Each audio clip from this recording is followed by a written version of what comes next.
bumata kayo sa amin. Tondo, PDP laban, PDP laban, PDP laban, PDP laban, PDP laban. Bumili ka na ng suka, linisin ng tanso, ibalik sa bayan ng talino at puso. Mga kababayan! Duterte, Pilipinas o Sampung Tansin, bumata kayo sa amin.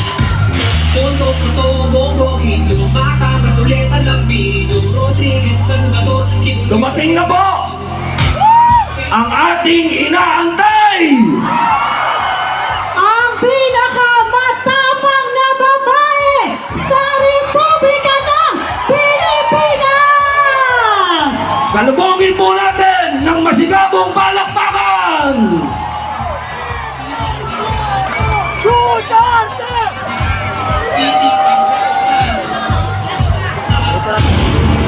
Rate of poverty in the Philippines is at its highest in 21 years. Teacher says she often complains about being hungry. Dahil umano sa konsehan sa droga. Pinagtataga hanggang sa mamatay ang natutulog na maglola. Bugbugin ng dalawang suspect ng mga at bakit yung mga tao gumagamit ng drugs? Remember, hindi sila alis. Gaya mga batang nagraragi nagkalat sa gitna ng daan. Mga taong pinagbabaril habang bibili ng pagkain sa karinderya. Bumabalat sa social media ang video ito ng pamamalit sa mga Going to school, they spend their days scavenging to earn Ang money. permanenteng trabaho ang suspect at gumagamit sa umado ng droga. Good luck sa atin lahat. Sa halip na tutukan ang kumakalang na sikmura ng mga Pilipino. Krimen, droga at korupsyon. Mas inuna ang sariling interes at kasakiman sa kapangyarihan. Itinapon palabas ng bansa ang nag-iisang Pangulo na siyang tunay na nagmahal sa bayan. Mula nung si Tatay Digong ang naging Pangulo, tumahimik yung mga Pilipino. Nagkaroon ako ng peace of mind na yung anak ko, kumbaga hindi sila sinikado sa lahat. Sobrang happy ako dahil nung umupo si PRRD, kahit sabihin natin maraming tumutugis, maraming tumutugisa sa kanyang war on drugs. Pero majority po sa atin, mga Pilipino, wala na lang doon sa mga drug lords, mga drug user, mga ano yun ang ayaw eh. Pero kami, lalo kami mga OFW, naramdaman namin ang safety sa naming pamilya. It's a time to be powerful and a time to be just a nobody. I used to describe the brightest star there was mine, shining brightly. And in a few days, I will be just Enrico Duterte from Danao City. And salamat. Lubos na minahal ni PRRD ang PNP at AFP. Pag ako ang nanalo, kaagad, doblado ang sweldo ng pulis pati militar. Pero sinalan din pala ang gagamitin laban sa kanilang dating Commander-in-Chief. Hihilahin ko yan. Hihilahin ko yan. Kapag niwala na, hihilahin ko yan. Ano ba ang damage ng government interest? Kumintayin ko lang yung dalawang anak. Anong gagawin sila? Huwag na tayo mag-battery ito. This is not the place for debate. Guys! Hindi po kanina. Hindi sir, hindi nyo magugustuhan na sunod na order.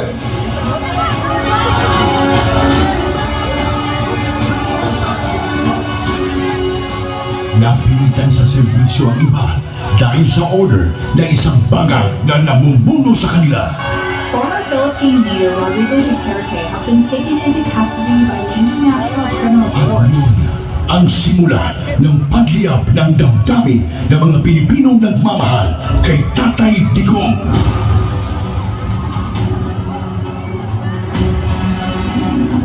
Lumiyab ang sambayanang Pilipino. Bring PRRD home.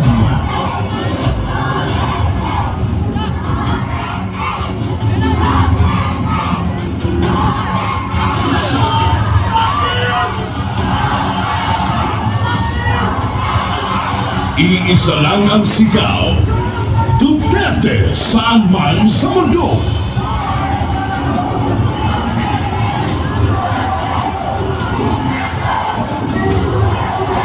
Nagagalit ang taong bayan dahil ramdam ng lahat na walang nagawa ang administrasyong ito.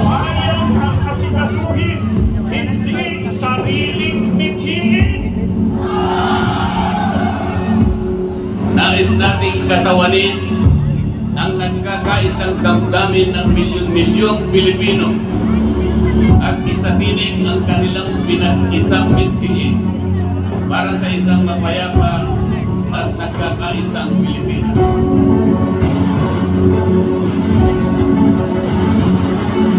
Hindi pa tapos ang pagliyab ng mga puso natin dahil nagpapatuloy pa din ang kasamaan habang nalulugmok na ang inang bayan. Ikaw at ni Marcos ang atong gold reserves. Sa pagpapatuloy ng oral arguments sa 89.9 billion peso transfer ng pondo ng Philippine Health Insurance Corporation sa National Treasury, muling binusisi ng mga maestrado ang paggamit ng ahensya sa pera mula sa mga kontribusyon ng mga miyembro nito.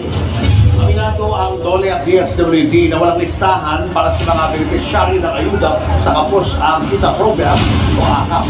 Sa tuloy ng ilan na nagamit ka sa politika ang AKAP. Hindi lang pala 7-7, meron pang 30-30-30. Yung 30-30 naman, kung ikaw ang host ng sorting, you get 30 million, 90 million lahat yan. 30 million AX or ATAP, 30 million na NAIP, and 30 million na tupad. Sa kanyang 15 taong karanasan bilang kongresista, ngayon ang daw nakakita si Davao City Representative Isidro Ular ng ganitong sistema sa Bicameral Conference Committee. Ang tinutukoy niya ay ang mga blankong line items sa Bicam Report ng 2025 National Budget na anyay laban sa batas. Partikular dito ay ang missing budget amount sa Department of Agriculture at ang program funds na anyay bilyones sa halaga. Alright, good luck sa akin lahat. Na-promote pa nga ang mga instrumento ng pangingisda kay PRRD. Police Brigadier General Jean Fajardo and family, the chief of the committee and his family to join the president for a photo opportunity. Walang titigil para sa bayan.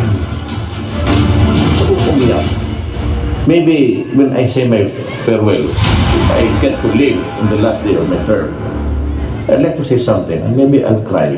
Gusto kong umiyak dahil at hindi ko anong taong binigay nila ng pagmamahal sa akin. Ito. You can save the Philippines. And now vote Duterte.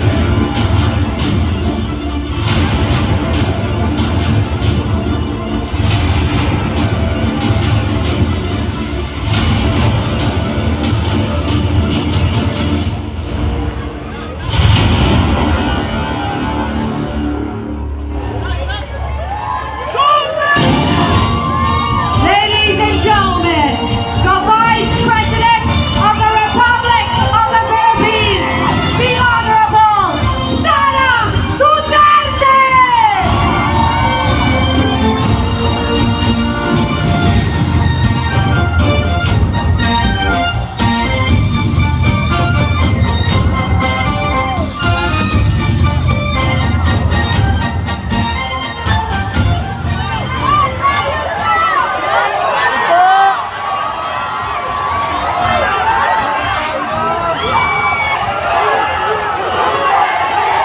Duterte! Duterte!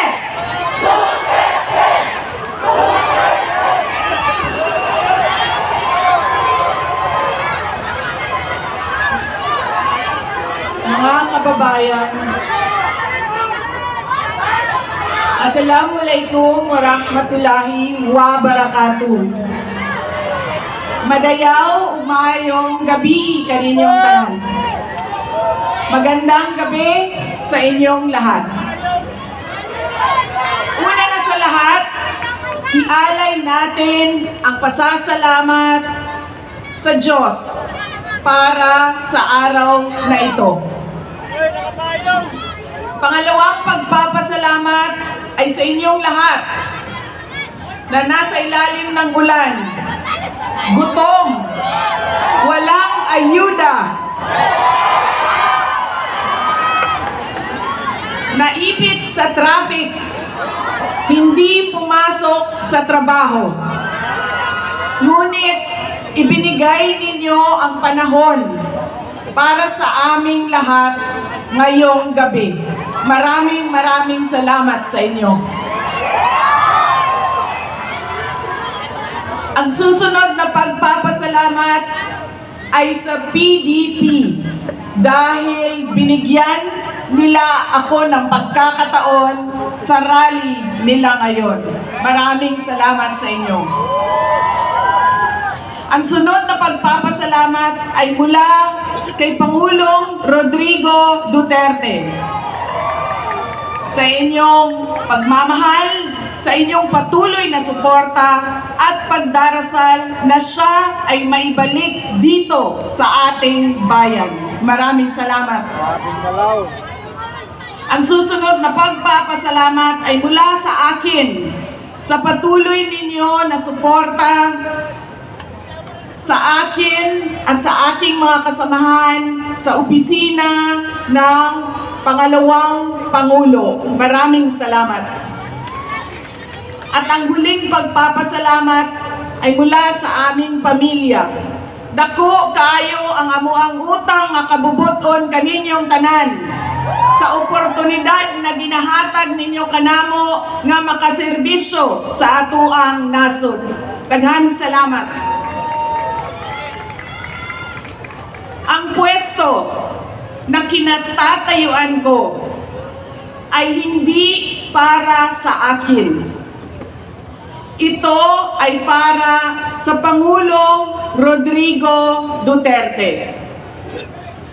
Pero tinawag ako ng tadhana dahil kinidnap ang tatay nating lahat.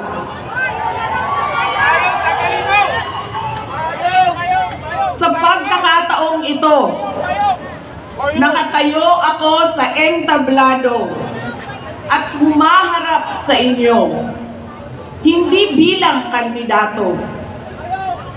Ako si Inday Sara, isang botanteng nagmamahal sa ating bayan at natatakot para sa ating kinabukasan. Mga kaigsuunan ko, iniibig ko ang Pilipinas. Iniibig ko kayong mga Pilipino. Wala na gulan! Payong! I love you too. Wala na ulan! Payong!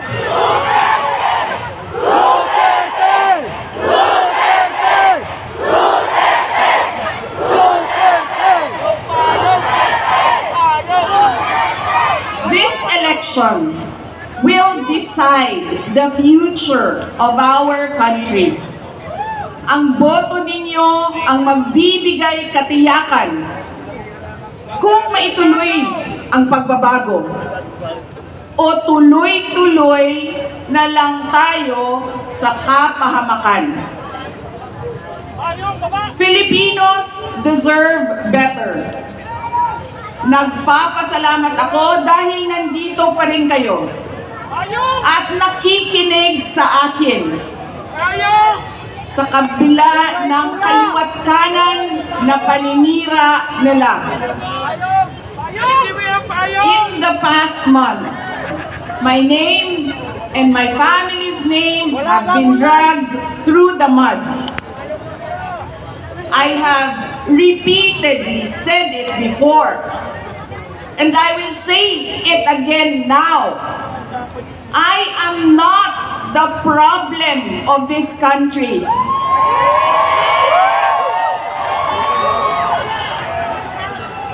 Hindi ako ang problema ng Pilipinas.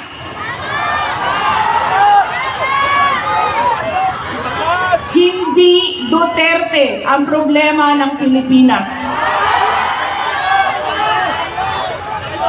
Sino nga ba ang tunay na makikinabang kung tuluyan ng burahin sa mundo ang pamilyang Duterte. Hindi ang mga Pilipino. Lalo nang hindi makikinabang ang mga biktima sa krimen, mga walang trabaho, mga naghihirap, o maging ang mga nagugutom. What we are witnessing is a systematic demolition job against political opponents that once dared to put the country first, even if it meant going against the most powerful interests in our homeland.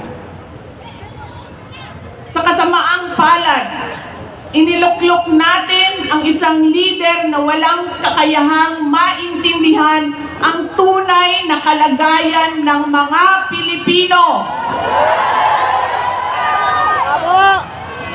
At higit sa lahat, hindi kayang magdesisyon para sa kapakanan ng sambayanan. Pinagbabayaran natin ngayon ang pagpili ng maling leader. Nakikita natin ang lantaran at walang pakundangang paglabag sa ating saligang batas. Pinamumunuan din tayo ngayon ng isang taong patuloy pa rin tumatanggi, sumailalim sa isang pampublikong hair follicle drug test.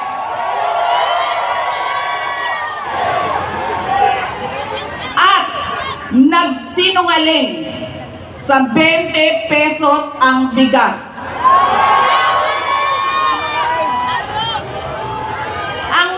Pa, nakuha nilang kidnapin ang dating Pangulo at dali-dalian nilang itinapon sa ibang bansa upang litisin ng mga dayuhan.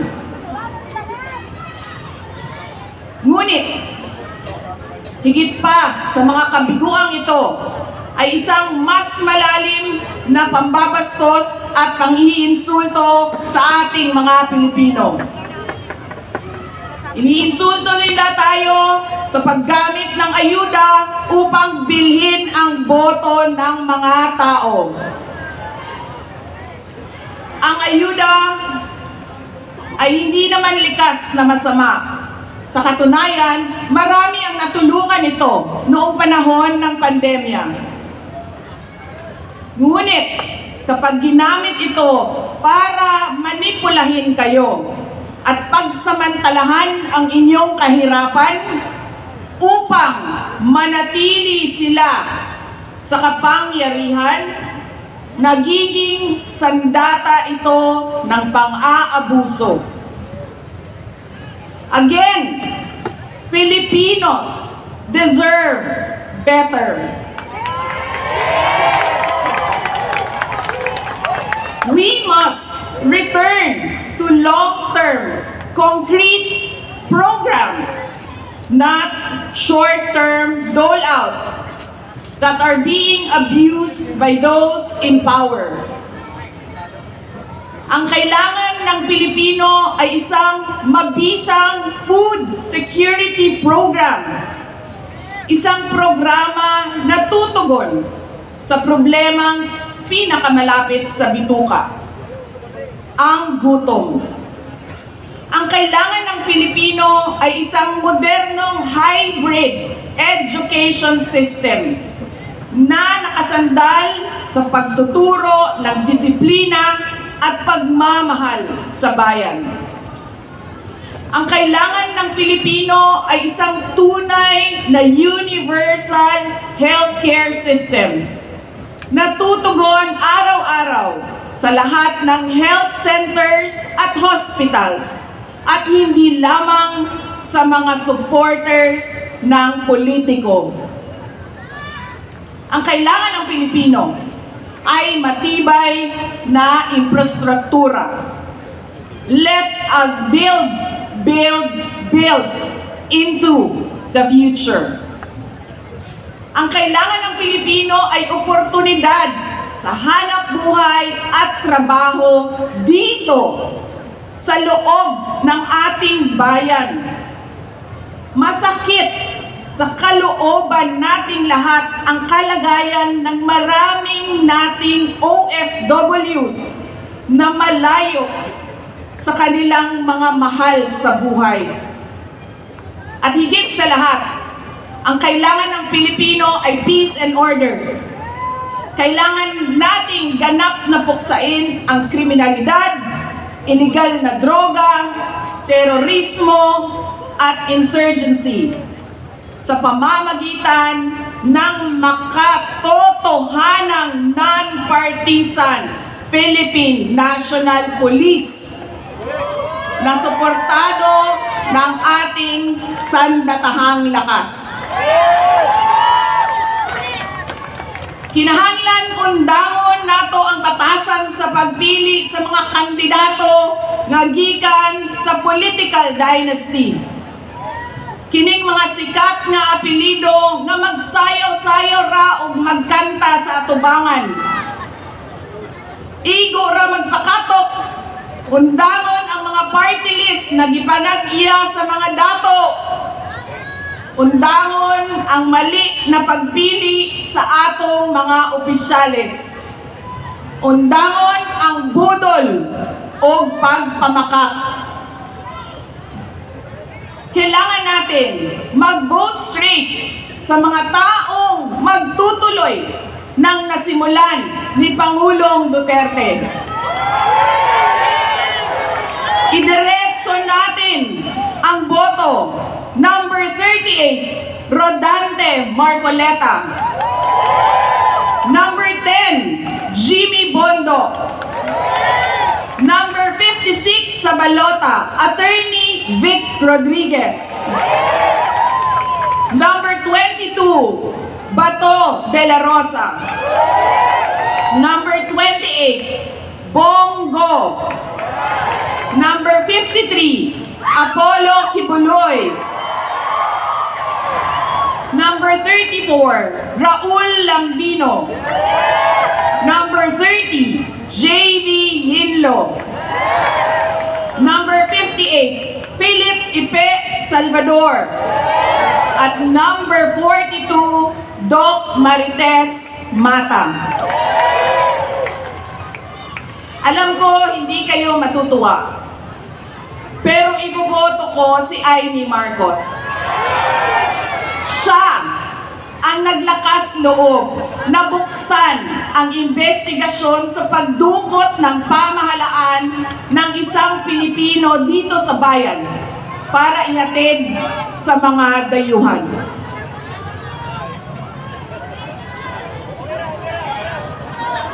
Iboboto ko rin si Camille Villar dahil sa kanyang karanasan bilang mambabatas sa House of Representatives na makakatulong sa isang tunay na pagbabago sa Senado.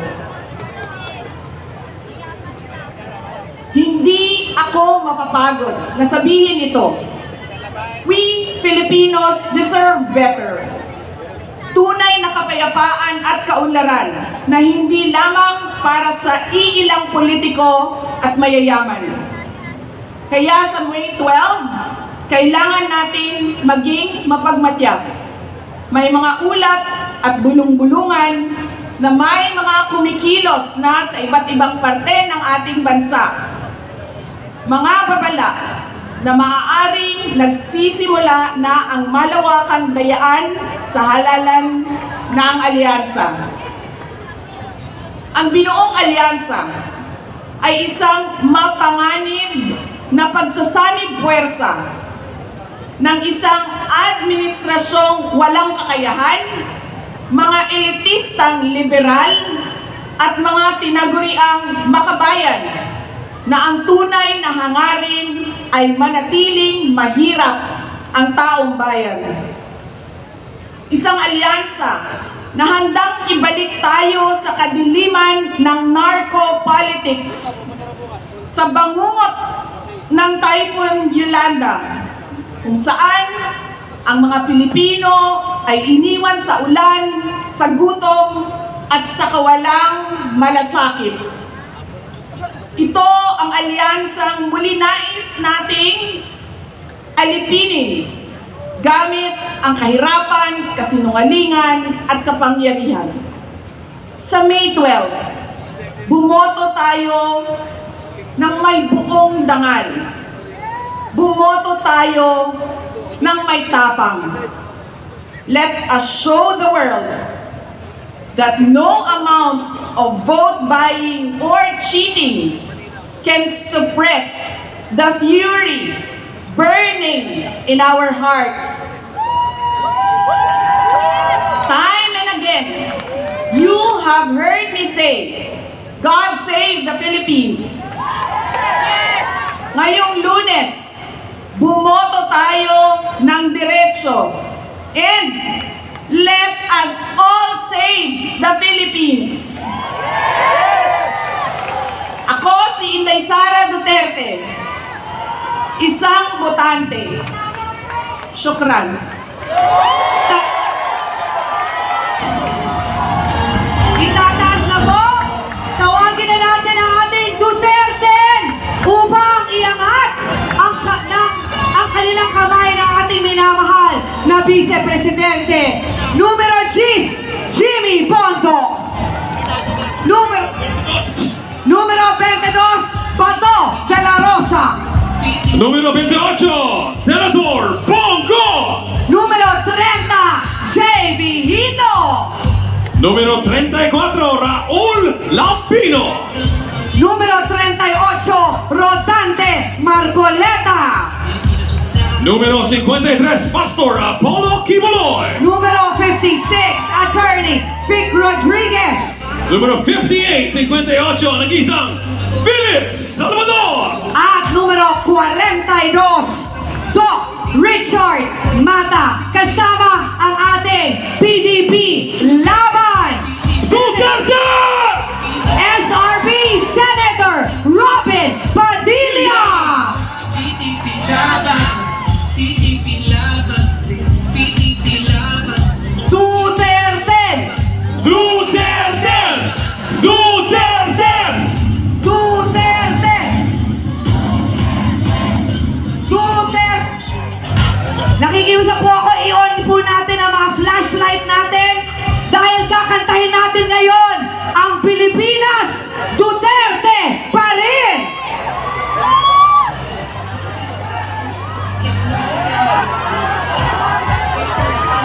I-on natin para makita ng buong Pilipinas kung gaano tayo kadami dito sa Liwasang Bonifacio.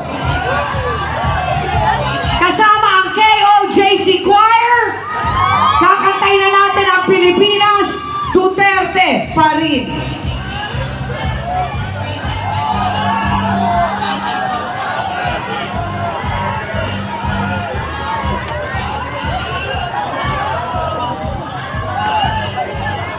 Duterte! Duterte! Duterte! Duterte! Duterte! Duterte! Duterte! PDP Laban, hindi sila kaso, iklik sa bayan.